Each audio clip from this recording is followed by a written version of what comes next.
Hi armies, இன்றைக்கி நம்ம triangle love தான் பார்க்க போகிறோம். ஏன் இவ்வளோ லேட்டாக வீடியோ போடுறீங்க அப்படின்னு கேட்டிங்கன்னா, அதுக்கு ஒரு 3 காரணம் இருக்குது. முதல் காரணம் எனக்கு கோல்டு. இந்த கோல்டுனால என்னால் பேசக்கூட முடியல, வாயிலேருந்து காற்று தான் வருது. அதனால் என்னால் வீடியோ போட முடியல. ரெண்டாவதான காரணம் என்னென்னா, என் ஃபோனில் ரீசார்ஜ் இல்லை, காலி ஆகிடுச்சு. அதனால தான் என்னால் ஏற்கனவே பண்ணி வச்ச வீடியோ எடிட் பண்ணி போட முடியல. ஏன் உங்கள் வீட்டில் வைஃபைலாம் இல்லையா அப்படின்னு கேட்டிங்கன்னா, வைஃபைலாம் இல்லை. ஏன்னா நான் அந்த 1.5 GB வச்சுனே காலேருந்து நைட்டு வரைக்கும் நோண்டி உருப்பிடாமல் போகிறேன். அதை பார்த்துட்டு எங்கள் அம்மா வைஃபை வாங்கி வச்சிட்டா கெட்டு குட்டிச்சோறாயிடுவேன்னு சொல்லிட்டு தான் எங்கள் அம்மா வைஃபை வாங்கலை. அதனால தான் என்னால் வீடியோவும் அப்லோட் பண்ண முடியல. மூணாவதான காரணம் என்னென்னா, நான் சோம்பேறித்தனம். அதை எடிட் பண்ணி அப்லோட் பண்ணணுமா அப்படின்லாம் எனக்கு ஆகும். எனக்கு காசு கட்டி 2 நாள் ஆச்சு. ஆனால் அந்த 2 நாளும் நான் இன்னும் வீடியோ போடல. இன்றைக்கி தான் போட்டேன். என்ன பண்ணுறது, என் சோம்பேறித்தனம் தலைக்கு மேலே ஏறிடுச்சு. இவ்வளோ சோம்பேறித்தனம் படுறதுக்கு என்ன ஹேருக்கு நீ சேனல் ஓப்பன் பண்ண அப்படின்னு கேட்டிங்கன்னா, என்ன சொல்கிறதுன்னு தெரியலை. ஆனால் இனிமேல் இந்த மாதிரி ஆகாது. நான் சீக்கிரமாகவே போட ட்ரை பண்ணுறேன்ல, கன்ஃபார்மாக சீக்கிரமாக போடுறேன். சரி, நான் ரொம்ப ரப்பர் மாதிரி இழுத்துட்டு போயிட்டேன். 1 நிமிஷத்துக்கு மேலேயே ஆக போகுது. நம்ம ஸ்டோரிக்குள்ளே போயிடலாம். அதுக்கு முன்னாடி நீங்கள் ஒன்றும் இந்த சேனலை சப்ஸ்கிரைப் பண்ணலன்னா மறக்காமல் சப்ஸ்கிரைப் பண்ணிவிடுங்க. ஏன்னா 100க்கு மேலே வியூஸ் போகுது, ஆனால் என் சப்ஸ்கிரைபர்ஸ் மட்டும் 100க்கு மேலே போக மாட்டுறாங்க. இருக்கட்டும், யாரெல்லாம் பார்க்குறீங்களோ மறக்காமல் சப்ஸ்கிரைப் பண்ணிவிடுங்க. ஓகே, நம்ம ஸ்டோரிக்குள்ளே போயிடலாம். இந்த மாதிரி டே உங்ககிட்ட சொல்லியிருப்பாரு, நான் எங்கள் அம்மாவை இன்ட்ரடியூஸ் பண்ணியிருக்கிறேன்ட்டு. நீங்களும் டே கூட போவீங்க. அவர் கூட வீட்டுக்கு போகிறீங்க, ஆனால் அவர் வீட்டுக்குள்ளே போகாமல் பின்னாடி போகிறாரு. வீட்டுக்கு பின்னாடி நீங்களும் சரி கார்டனில் உட்காந்து இருப்பாங்க போலன்னு சொல்லிட்டு பின்னாடி போகிறீங்க. அங்கே போய் பார்த்தா ஒரு செமெண்ட்ரி இருக்குது. ஒன்றுட்டே சொல்கிறாரு, தோ எங்கள் அம்மா இங்கே தான் இருக்காங்க அப்படின்றாரு. நீங்கள் ஷாக்காக பார்க்குறீங்க.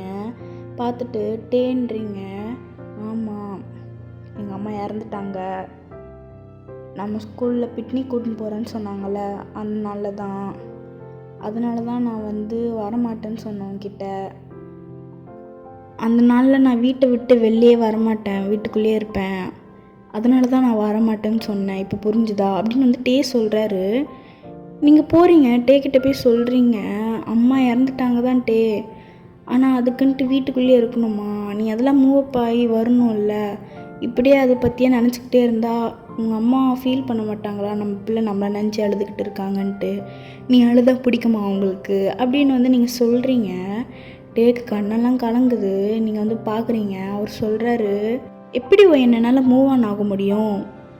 என்னோடய பிறந்தநாள் அன்றைக்கி எங்கள் அம்மா இறந்துட்டாங்கன்னா நான் அதை நினச்சி வெளியில் சந்தோஷமாக இருக்க சொல்கிறியா என்ன? எங்கள் அம்மா இறந்ததே என்னால் தாங்கிக்க முடியல. பத்தாவது குறைக்கு என் பிறந்தநாள் அன்றைக்கே இறந்து போயிட்டாங்க. என்ன பண்ண சொல்கிறேன் என்ன? சரி, அதெல்லாம் இருக்கட்டும், நீ வீட்டுக்கு கிளம்பு, டைம் ஆகிடுச்சு அப்படின்னு டே சொல்கிறாரு. நீங்களும் டேவை பார்த்துக்கிட்டே இருக்கீங்க. மறுபடியும் டே கண்ணெல்லாம் தொடச்சிட்டு, போ, என் டைம் ஆகிடுச்சு, உங்கள் அப்பா தேட போகிறாரு அப்படின்னு சொல்கிறாரு. நீங்களும் சரி அப்படின்னு சொல்லிட்டு உங்கள் வீட்டுக்கு போகிறீங்க. டே, நான் ஒன்று கேட்கலாமா? உங்கள் அம்மா எப்படியா இருந்தாங்க அப்படின்னு நீங்கள் கேட்ட உடனே டே எதுவுமே சொல்ல மாட்டாரு, அமைதியாக இருக்காரு. நீங்கள் மறுபடியும் கேட்குறீங்க, உங்கள் அம்மா எப்படியா இருந்தாங்களாச்சு சொல்லு அப்படின்னு நீங்கள் சொன்னோடனே, இந்த மாதிரி எங்கள் அம்மா ஃபயர் ஆக்சிடெண்ட்டில் இறந்துட்டாங்க, சரி நீ வீட்டுக்கு போ அப்படின்னு அவர் சொல்லிவிட்டு அவரோட வீட்டுக்கு போயிடுறாரு. நீங்களும் சரின்னு சொல்லிட்டு உங்கள் வீட்டுக்கு போயிடுறீங்க. உங்களுக்கு அந்த நாள் பூரா அதே டாட்டாக தான் இருக்குது. அவங்க அம்மா எப்படி இறந்துருப்பாங்க, ஏன் இறந்தாங்க, அதுவும் பிறந்த நாள் அன்றைக்கி இறந்ததுனால உங்களுக்கு ஒரு மாதிரி கஷ்டமாகவே இருக்குது. இங்கே டேங் வீட்டை தான் காட்டுறாங்க. அவங்க அப்பா டின்னர்லாம் செஞ்சு டேங்காக வெயிட் பண்ணிக்கிட்டு இருக்காரு. ரொம்ப நேரம் ஆகுது, டேங்க் கீழே வர மாதிரி தெரியல. அதனால் அவங்க அப்பா சரி மேலே போய் பார்த்துலான்னு சொல்லிட்டு டே கதவை போய் தட்டுறாரு. உடனே டேவும் கதவு திறந்து, எதுக்கு இப்போது கதவு தட்டுனீங்க அப்படின்னு கேட்குறாரு. இல்லை, இந்த மாதிரி சாப்பிட வரலையப்பா நீ அப்படின்னோடனே டே அதெல்லாம் எனக்கு ஒன்றும் வேணாம், எனக்கு பசிக்கலை அப்படின்றாரு. உடனே உங்கள் அப்பா, பரவாயில்லப்பா, கொஞ்சமாச்சு சாப்பிட்டு படு, அப்போ தான் டயர்டாக இருக்காது, காலைல ஸ்கூலுக்குலாம் போயிட்டு வரல அப்படின்னு டேவோட அப்பா சொல்கிறாரு. நான் தான் எனக்கு பசிக்கலைன்றேன்ல, உங்களுக்கு வேணாலும் நீங்கள் போய் சாப்பிட்டுக்கோங்க, எனக்கு ஒன்றும் வேண்டாம் அப்படின்னு டே சொல்கிறாரு. ஒன்று அவங்க அப்பா, இல்லைப்பா, வெறும் வயிற்றில் படுத்தா நல்லா தான் இருக்காது, நீ கொஞ்சமாச்சு சாப்பிடு அப்படின்றாரு. உங்களுக்கு என்ன புதுசாக என் மேலே அக்கறை? எனக்கு ஒன்றும் வேண்டாம், நீங்கள் போய் சாப்பிடுங்க, எனக்கு ஒன்றும் பசிக்கலை அப்படின்னு வந்து டே கது சாத்த போகிறாரு. உடனே அவங்க அப்பா கை வச்சுட்டு கொஞ்சமாச்சும் வந்து சாப்பிடுப்பா, இப்படி சாப்பிடாமலாம் இருக்காத, நல்லதுக்கில்ல உடம்பு அப்படின்னு வந்து அவர் சொல்கிறாரு. நான் தான் வேணான்றல, ஒரு நாள் நான் சாப்பிட்லன்னா உனக்கு செத்துற மாட்டேன் அப்படின்னு வந்து டே சொல்கிறாரு. உடனே அவங்க அப்பா ஏன்பா இப்படிலாம் பேசுகிற அப்படின்னு ஒன்று, ஆமாம் இப்படி பேசினா தானே உங்களுக்கு பிடிக்கும், நீங்கள் சந்தோஷமாக இருப்பீங்க, ஏன்னா இறந்து போனது எங்கள் அம்மா தானே, உங்களுக்கு என்ன நீங்கள் ஜாலியாக இருக்கீங்க, 3 வேளை சாப்பாடு, போகிறீங்க வரீங்க குடிக்கிறீங்க தூங்குறீங்க, இதுதானே உங்கள் வேலை, ஜாலியாக இருக்கீங்க நீங்கள், ஏன்ப்பா இப்படி பேசுகிற, உங்கள் அம்மா இறந்ததில்ல எனக்கும் தான்ப்பா கஷ்டம், நானும் தான்ப்பா கஷ்டப்படுறேன், நீ இப்படி பேசுனால எனக்கு எவ்வளோ கஷ்டமாக இருக்குது தெரியுமா அப்படின்ட்டு எங்கூட அப்பா சொல்கிறாரு.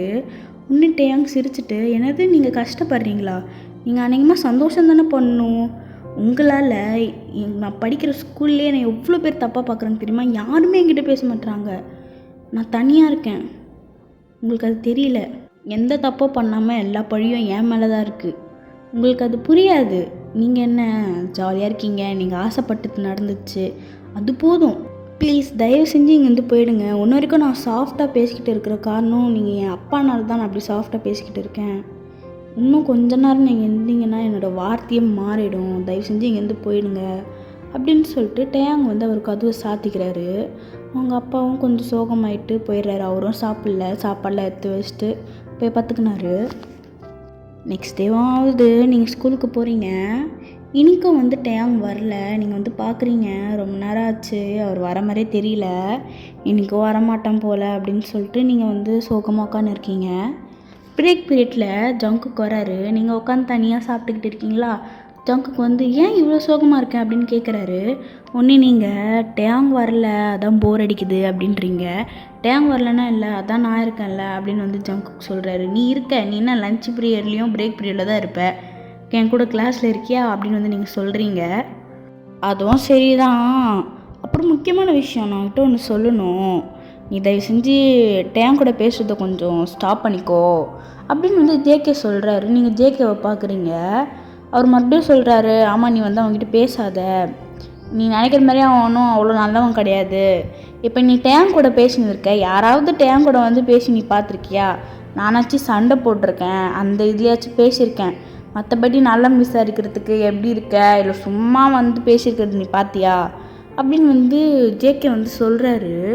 உங்களுக்கும் வந்து தோணுது இப்போ தான், அதான் நான் யாரும் பேச மாட்டாங்களே டேயாங் கூட அப்படின்ட்டு, நீ வந்து டேயாங் கூட பேசுறதுனால உன்கிட்டயாச்சும் யாராவது வந்து பேசி நீ பார்த்துருக்கியா, ஒரு பொண்ணு வந்து பேசுனா அப்புறம் மறுபடியும் வந்து உங்ககிட்ட பேசினாலாம் பார்த்துக்கோ அப்படின்னு வந்து ஜேகே வந்து சொல்கிறாரு. நீங்களும் யோசிக்கிறீங்க ஆமான்ட்டு, உங்களுக்கு வந்து எதுவும் புரியல, ஏன் யாரும் டேயாங் கூட பேச மாட்டாங்க, அதுவும் நான் டேயாங் கூட பேசுகிறேன்னு சொல்லிட்டு யாரும் ஏன் என்கிட்ட பேச மாட்டாங்க நீங்கள் வந்து ஜேகே கிட்டே கேட்குறீங்க.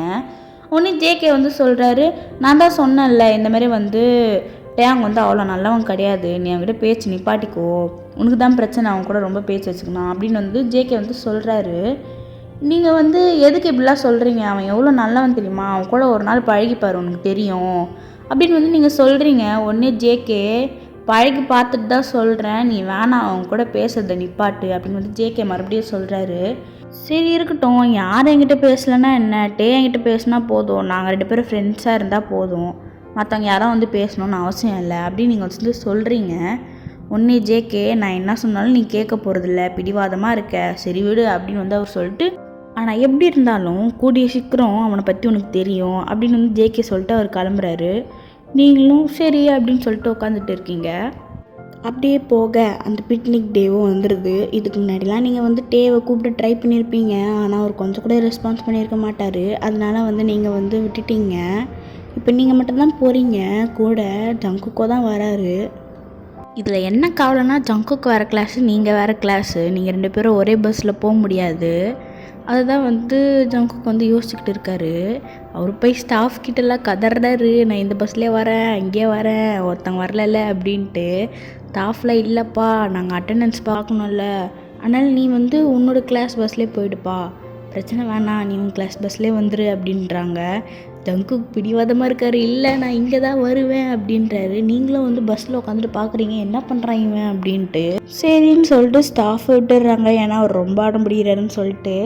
அவரும் சரி உங்கள் கூட தான் வரணும்னு சொல்லிட்டு பஸ்ஸில் ஏறுறாரு. எல்லோரும் பார்க்குறாங்க, ஜேகே வராருன்னு சொல்லிட்டு. கேர்ள்ஸ்லாம் அவள்தா, ஜேகே என்ன ஜேகே நம்ம கிளாஸ் பஸ்ஸில் வராருன்னு சொல்லிட்டு பார்த்துக்கிட்டே இருக்காங்க.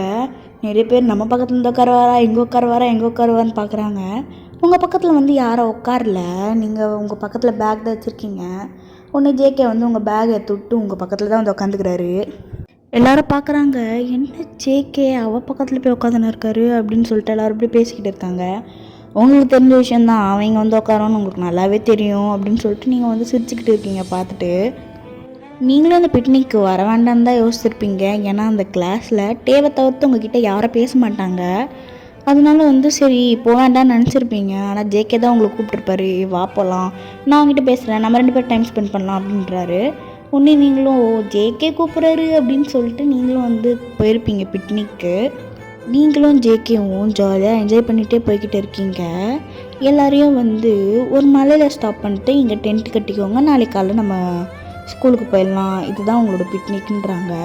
உங்ககிட்ட சொல்லியிருக்கவே மாட்டாங்க எப்படி இருக்கும், எங்கே போகிறோன்ட்டு. நீங்கள் பார்த்துட்டு இவ்வளோதானா, நான் என்னென்னமோ எக்ஸ்பெக்ட் பண்ணேன் அப்படின்னு நீங்கள் வந்து சொல்கிறீங்க.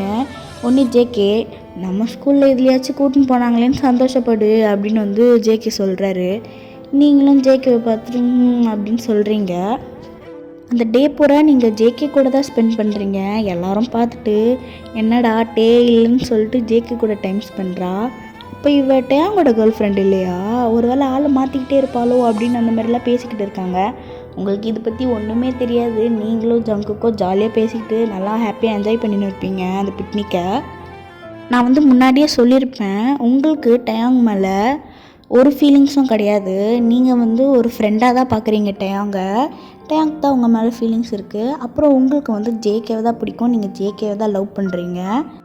ஆனால் அவங்க கூட படிக்கிறவங்களாம் என்ன நினச்சிருப்பாங்க, நீங்கள் வந்து டேங் கூட சுற்றிக்கிட்டு இருக்கிறதுனால ஒரு வேளை நீங்கள் 2 பேரும் லவ் பண்ணுறீங்க போல், நீங்கள் டேங்கோட கேர்ள் ஃப்ரெண்ட் நினச்சின்னு இருக்காங்க. இப்போ நீங்கள் ஜேகே கிட்டே பேசுகிறத பார்த்து உங்களை எல்லோரும் தப்பாக பேசிக்கிட்டு இருக்காங்க.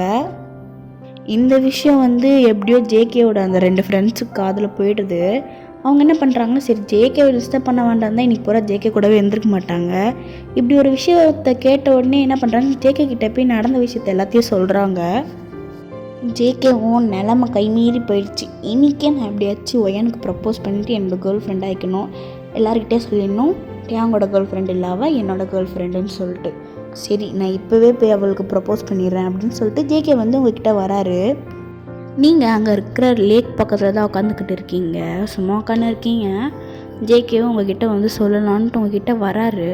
அவர் வரும்போதே பார்க்குறாரு அந்த மூன் லைட்டு, நீங்கள் அப்புறம் அந்த லேக்கு பார்க்கவே செம்மையாக இருக்குது.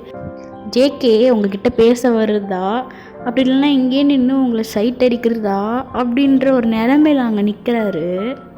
அவர் அங்கேயே தான் நிற்கிறாரு, அவர் உங்ககிட்ட வரவே இல்லை. நீங்களாவே திரும்பி பார்க்குறீங்க, பார்த்தாங்க ஜேகே நிற்கிறாரு. உடனே நீங்கள் கூப்பிட்றீங்க, இங்கே வா ஜேகே இங்கே வந்து உட்காருன்ட்டு. அவரும் வந்து உங்கள் பக்கத்தில் இருந்து உட்காந்துக்கிறாரு. நீங்கள் சொல்கிறீங்களே நல்லா இருக்கல இந்த இடம் அப்படின்றீங்க. அவர் வந்து உங்களையே தான் பார்த்துக்கிட்டு இருக்காரு. உங்களையே பார்த்துட்டு நல்லா இருக்கு அப்படின்றாரு. அப்படியே ஒரு 5 நிமிஷம் சைலண்ட்டாக போகுது. ஒன்றே நடுவில் ஒயன் நான் உங்ககிட்ட ஒன்று சொல்லணும், சொல்லு ஜேகே என்ன விஷயம் அப்படின்னு நீங்கள் சொன்னோடனே ஜேகே வந்து இல்லை இது வந்து நான் எப்படி சொல்கிறேன்னு தெரில, நான் சொன்னால் நீ எப்படி எடுத்துப்பேன்னு கூட தெரியல, இருந்தாலும் நான் சொல்கிறேன் அப்படின்னு சொல்லிட்டு உங்களே பார்க்குறாரு. சொல்கிறேன்னு சொல்லிட்டு ஜேகே அமைதியாக தான் இருக்கார், எதுவுமே பேசலை, உங்களே பார்த்துக்கிட்டே இருக்காரு. நீங்களும் ஜேகேவே பார்த்துக்கிட்டே இருக்கீங்க. இவன் சொல்ல போகிறானா இல்லையா அப்படின்னு சொல்லிட்டு. ஹலோ ஜேகே, ஏதோ சொல்கிறேன்ட்டு அமைதியாகவே இருக்க, எப்போ சொல்ல போகிற, நாளைக்குள்ளே சொல்லிடுவியா அப்படின்னு வந்து நீங்கள் சொல்கிறீங்க. இல்லை ஒயன், அது வந்து நான் உன்னை, அதாவது அதை நான் எப்படி சொல்கிறது, நான் வந்து உன்னை பார்த்தாலே எனக்கு என்ன பேசணுன்னே மறந்துச்சு ஒயன் அப்படின்ட்டு அவர் மனசில் நினைக்கிறாரு. ஸோ இதோட நான் இந்த எபிசோடை ஸ்டாப் பண்ணிக்கிறேன். நெக்ஸ்ட் எபிசோடில் மீட் பண்ணுறேன். பாய்.